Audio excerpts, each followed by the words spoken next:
Hey guys, Hailey Lain, aka Key Black here, and welcome back to another episode of Off the Cuff. Today, I want to talk about a little game franchise called Five Nights at Freddy's, or rather what I remember being a very small game franchise back when it first came out and ballooning into what it currently is, which is seriously impressive. I remember when Five Nights at Freddy's, the first one, was initially released, and it was another one of those games that kind of took the internet by storm. I've mentioned many times, I'm not usually a horror game person, and so I never actually played the original Five Nights at Freddy's game. It was one of those ones where, like, after seeing it kind of crop up on my dashboards for a little while, I was like, alright, I'll watch a playthrough of it. I'm kind of afraid. I believe the first person I watched was, of course, Markiplier, and I want you to picture me sitting there and legitimately jumping in my seat every time one of the jump scares would come up. You know, I wasn't really looking for secrets when I was watching the gameplay. I was more just like, this is a really fascinating idea for a game, and it's so simple. Like, that's really impressive. Especially when I did a little bit of research into how it was built and at like what kind of game engine it uses and how the graphics are, you know, 3D renders originally, but they're converted into GIFs to put together in a very simple and effective way. It's one of those cases where I think the low fidelity of the graphics actually benefits the atmosphere of the game. You know, I can't really look at this as a game designer or as a writer, but as an animator, I can appreciate the aesthetic that Scott Cawthon went for. Of course, there's that story about how he used to make these Christian games where the characters, you know, somebody left a comment saying that the characters looked like possessed animatronics, and Scott looked at that and went, you know, I could be offended, but that's a great idea.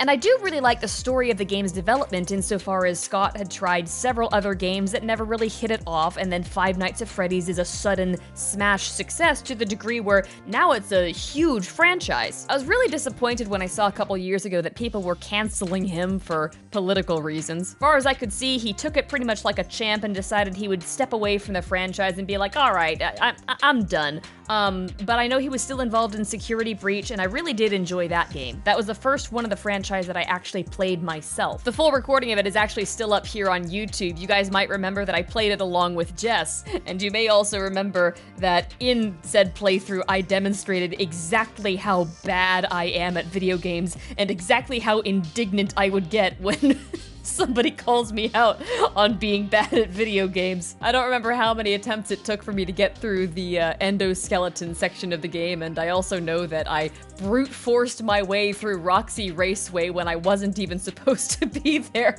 I did get rewarded by finding one of the Princess Quest stations, but I feel like that was shouldn't have gotten rewarded for that. I was breaking the game. It was a lot of fun playing that with Jess, though, and getting to talk with her after the fact and getting her insight into how she read the story on things that I totally missed or wouldn't have been able to put the pieces together on. You know, I'm no story analyst. I'm more the type of person who'll absorb a whole bunch of factoids like, did you know that William Afton's son, Michael Afton, is actually the main character of Five Nights at Freddy's 3?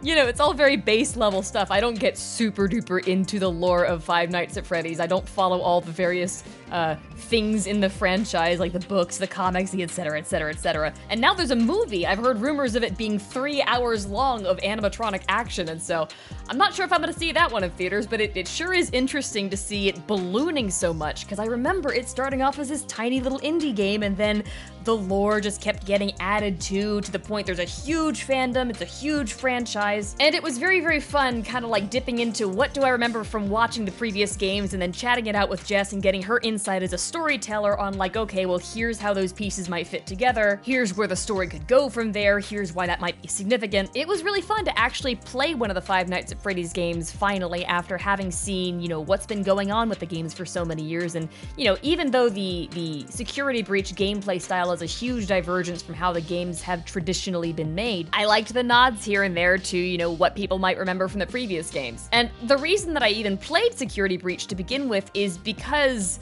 it had a little bit of wholesomeness added in to the general horror of the Five Nights at Freddy's franchise. Like, you're never gonna see me sit down to play Five Nights at Freddy's 3. However, if you put in a positive father-son / older brother-younger brother relationship, I'm all over that stuff. I'll be very curious to see what happens with the franchise next now that Scott's been, you know, pretty clear that he's taking a step away from directing it himself. And I'll be very interested to see what the reception of the movie is because, you know, people have been talking about the potential of this for years and it's finally actually happening. So it's like, oh my god, we're here. It's 2023, baby.